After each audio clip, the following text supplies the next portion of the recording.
आखिर माता गांधारी ने क्यों कहा, मेरे 100 पुत्र क्यों मारे गए माधव मित्रों? कल्पना कीजिए, अगर आज अचानक आपके सामने कोई आकर यह कह दे कि जो दुख आप आज झेल रहे हैं उसकी शुरुआत इस जन्म में नहीं बल्कि कई जन्म पहले आपके अपने ही किसी कर्म से हुई थी, तो क्या आप उस सत्य को स्वीकार कर पाएंगे? क्या सच में इंसान अपने कर्मों से कभी बच नहीं सकता? क्या समय सब कुछ मिटा देता है, या फिर प्रकृति हर कर्म का हिसाब अपने भीतर सुरक्षित रखती है? तो अंत तक इस कथा को अवश्य सुनिएगा, क्योंकि संभव है इस कहानी में छुपा कोई रहस्य आपके जीवन का भी उत्तर बन जाए।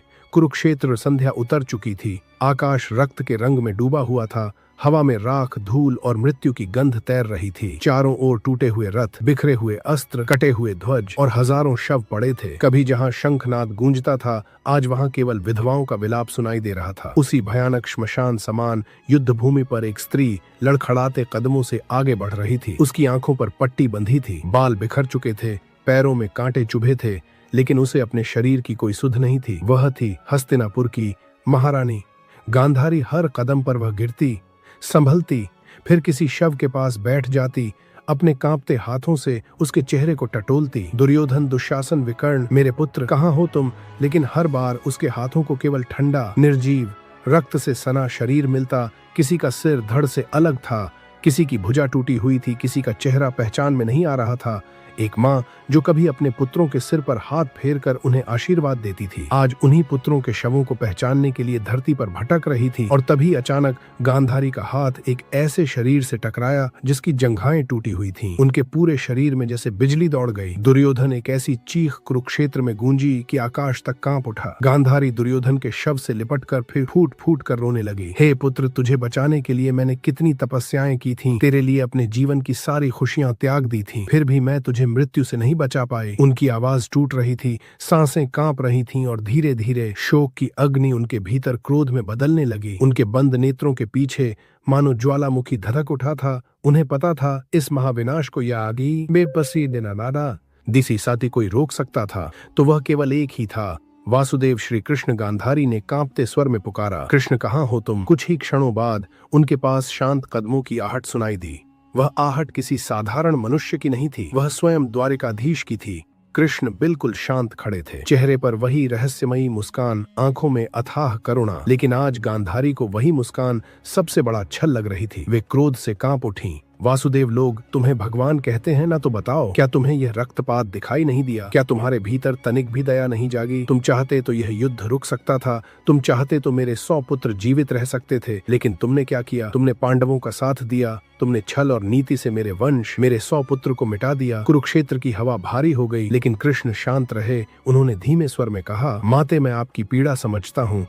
एक माँ का शोक संसार का सबसे बड़ा दुहक होता है, लेकिन क्या यह युद्ध केवल मेरी इच्छा से हुआ, या यह आपके पुत्रों के कर्मों का परिणाम था? कर्म? गांधारी क्रोध से चीख उठी। क्या एक माँ का अपने पुत्रों से प्रेम करना अपराध है? अगर मेरे पुत्रों ने भूल की भी थी तो क्या मृत्यु ही उसका उत्तर थी, और वह भी ऐसी भयानक मृत्यु? कुछ पल मौन रहा, फिर गांधारी की आवाज भर्रा गई, कृष्ण, मैंने ऐसा कौन सा पाप किया था जो मुझे अपने 100 पुत्रों की मृत्यु देखनी पड़ी? उनकी सांसें तेज हो गईं। मैंने अपने पति के अंधेपन को अपना भाग्य मानकर स्वयं आंखों पर पट्टी बांध ली, जीवन भर तपस्या की, पतिव्रत धर्म निभाया, फिर भी मेरे हिस्से में यह विनाश क्यों आया? और तभी गांधारी का स्वर अचानक भयानक हो उठा, उत्तर दो कृष्ण, वरना मेरे तप की अग्नि आज संपूर्ण सृष्टि को जला देगी। पूरा वातावरण कांप उठा, लेकिन कृष्ण के चेहरे पर कोई भय नहीं था।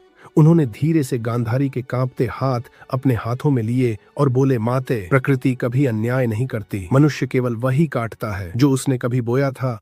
गांधारी का शरीर सिहर उठा।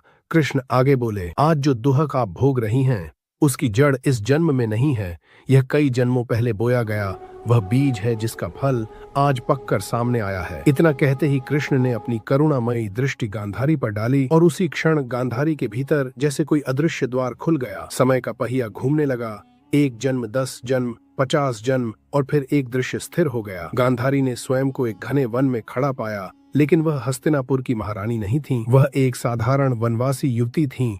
उनके हाथ में जलती हुई लकड़ी थी और चेहरे पर अजीब सा अहंकार। उसी समय उनकी दृष्टि पास के एक पुराने वृक्ष पर पड़ी। उस वृक्ष की खोखली जड़ में एक नागिन ने अपने बच्चों को जन्म दिया था। छोटे छोटे सर्प शिशु एक दूसरे से लिपटे हुए अपनी माँ की प्रतीक्षा कर रहे थे। तभी उस युवती के मन में एक क्रूर विचार आया। उसने जलती हुई लकड़ी उठाई और हंसते हुए उस खोह में फेंक दी। अगले ही क्षण भीषण आग भड़क उठी। वे मासूम सर्प शिशु तड़पने लगे। उनकी चीखें पूरे जंगल में गूंजने लगीं। वे बाहर निकलना चाहते थे लेकिन रास्ता बंद था। उनके छोटे छोटे शरीर जलने लगे और वह युवती खड़ी होकर यह सब देखती रही। कुछ ही पलों में 100 के 100 सर्प शिशु जलकर राख हो गए। तभी वहां वह नागिन लौट आई। अपने बच्चों की राख देखकर उसकी चीख निकल गई। वह राख पर अपना फन पटक पटक कर रोने लगी। उसका दर्द, उसकी तड़प ठीक वैसी ही थी जैसी आज गांधारी महसूस कर रही थी। फिर वह नागिन क्रोध से कांपते हुए बोली, अरे निर्दयी स्त्री, जिस प्रकार आज मैं अपने 100 बच्चों की मृत्यु पर तड़प रही हूँ, एक दिन तू भी अपने 100 पुत्रों के शवों पर इसी प्रकार विलाप करेगी। तेरा हृदय भी उसी अग्नि में जलेगा जिसमें आज मेरा जल रहा है। अचानक गांधारी चीखते हुए वर्तमान में लौट आई। उनका पूरा शरीर कांप रहा था। आंखों पर पट्टी होने के बाद भी उन्हें सब कुछ स्पष्ट दिखाई दे चुका था। वे धूल में गिर पड़ी। हे माधव, तो यह सब मेरे ही कर्मों का फल था। उनकी आवाज टूट गई। लेकिन वह पाप तो कई जन्म पहले हुआ था, फिर उसका दंड मुझे आज क्यों मिला? कृष्ण ने शांत स्वस्वर में कहा, क्योंकि कर्म कभी नष्ट नहीं होता। माते वह तब तक प्रतीक्षा करता है जब तक उसके फलने का समय पूर्ण न हो जाए। गांधारी ध्यान से सुन रही थी। कृष्ण आगे बोले, उस नागिन का श्राप था कि आपको अपने 100 पुत्रों की मृत्यु देखनी पड़े। लेकिन 100 पुत्रों की माता बनना भी कोई साधारण बात नहीं थी। आपके तप, आपके पुण्य, आपके पतिव्रत धर्म ने आपको यह वरदान दिया। लेकिन जैसे ही परिस्थितियां पूर्ण हुई, आपका पुराना कर्म जाग उठा। कृष्ण की आवाज गंभीर हो गई। माते, कर्म किसी को भूलता नहीं। वह राजा और भिखारी में भेद नहीं करता। समय चाहे कितना भी बीत जाए, मनुष्य को अपने कर्मों का फल भोगना ही पड़ता है। गांधारी का सिर झुक गया। अब उन्हें अपने प्रश्न का उत्तर मिल चुका था, लेकिन एक माँ का हृदय अभी भी रो रहा था। उन्होंने अपने पुत्रों के शवों की ओर देखा और फिर धीरे धीरे उनका शोक फिर क्रोध में बदलने लगा। वे उठ खड़ी हुईं। उनके बिखरे बाल हवा में उड़ने लगे और फिर उन्होंने कांपते हुए स्वर में कहा, मैं मानती हूँ कृष्ण, मेरे पुत्रों का अंत उनके कर्मों का परिणाम था। लेकिन तुम तो ईश्वर थे। तुम चाहते तो यह युद्ध रोक सकते थे। फिर तुमने ऐसा क्यों नहीं किया? कुछ क्षण मौन रहा। फिर गांधारी ने दोनों हाथ आकाश की ओर उठा दिए। सुनो वासुदेव, जिस प्रकार मेरा वंश आपस में लड़कर समाप्त हुआ, उसी प्रकार तुम्हारा यदुवंश भी आपस में लड़कर नष्ट होगा। आज से 36 वर्ष बाद तुम्हारे कुल के लोग एक दूसरे का रक्त बहाएंगे और तुम स्वयं अपने वंश का विनाश देखोगे। पूरा वातावरण स्तब्ध हो गया। देवता तक कांप उठे, लेकिन कृष्ण मुस्कुराए। उन्होंने अत्यंत विनम्रता से सिर झुकाया और कहा, तथास्तु माते। गांधारी स्तब्ध रह गईं। तुम यह श्राप स्वीकार करते हो? कृष्ण ने शांत स्वर में कहा, क्योंकि यह भी समय का विधान है। मेरा यदुवंश अब अहंकार में डूब चुका है और जब शक्ति अहंकार बन जाती है तब विनाश निश्चित हो जाता है। उन्होंने आगे कहा, इस पृथ्वी का भार कम करने के लिए यदुवंश का अंत भी आवश्यक है और आपके श्राप ने उस कार्य का माध्यम बनना स्वीकार किया है। गांधारी मौन हो गईं। अब उन्हें समझ आ चुका था कि स्वयं भगवान भी प्रकृति के नियम से ऊपर नहीं जाते। कुछ समय बाद गांधारी रोते हुए कृष्ण के चरणों में गिर पड़ी। उनका सारा क्रोध, सारा अहंकार सब समाप्त हो चुका था। अब वहां केवल एक माँ थी जो कर्म के सत्य को स्वीकार कर चुकी थी। कुरुक्षेत्र की हवा शांत होने लगी। आकाश में छाया लाल रंग धीरे धीरे फीका पड़ने लगा और श्री कृष्ण वैसे ही शांत खड़े रहे, मानो उन्हें पहले से पता था कि समय का यह चक्र इसी प्रकार पूरा होगा। वर्ष बीत गए और ठीक वैसे ही हुआ जैसा गांधारी ने कहा था। यदुवंश में अहंकार बढ़ने लगा। द्वारका समुद्र के बीचों बीच बसी वह स्वर्ण नगरी, जहां हर ओर वैभव था, संगीत था, उत्सव था। यदुवंशी स्वयं को पृथ्वी का सबसे शक्तिशाली कुल मानने लगे थे और क्यों न मानते, उनके बीच स्वयं श्री कृष्ण विराजमान थे। जिस कुल की रक्षा साक्षात नारायण कर रहे हों, उसका कौन क्या बिगाड़ सकता था? लेकिन धीरे धीरे वही शक्ति, वही अभिमान विनाश का कारण बनने लगा। कई वर्षों तक सब शांत रहा, लेकिन समय का चक्र भीतर ही भीतर घूम रहा था। गांधारी का श्राप अब अपना समय पूरा होने की प्रतीक्षा कर रहा था। एक दिन द्वारका में भव्य उत्सव का आयोजन हुआ। सभी यादव कुमार आनंद और मद में डूबे हुए थे। हंसी मजाक, उपहास, और अहंकार उनकी वाणी में भर चुका था। उसी समय कुछ महान ऋषि द्वारका पहुंचे। उनमें दुर्वासा, विश्वामित्र और कण्व जैसे महातपस्वी भी थे। लेकिन यादव युवकों को अपने बल और वैभव का घमंड हो चुका था। उन्होंने एक भयानक मूर्खता कर दी। श्री कृष्ण के पुत्र सांब को स्त्री के वस्त्र पहनाकर ऋषियों के सामने ले गए और हंसते हुए बोले, हे महर्षियों, यह गर्भवती स्त्री पुत्र को जन्म देगी या पुत्री को, बताइए ना। क्षण भर में वातावरण बदल गया। ऋषियों की आंखों में अग्नि जल उठी। वे समझ चुके थे कि उनका उपहास किया गया है। तभी एक ऋषि क्रोध से कांपते हुए बोले, अरे मूर्खो, जिसे तुम गर्भ समझकर हमारा अपमान कर रहे हो, उसी से एक लोहे का भयानक मूसल उत्पन्न होगा और वही तुम्हारे पूरे यदुवंश के विनाश का कारण बनेगा। इतना कहकर ऋषि वहां से चले गए।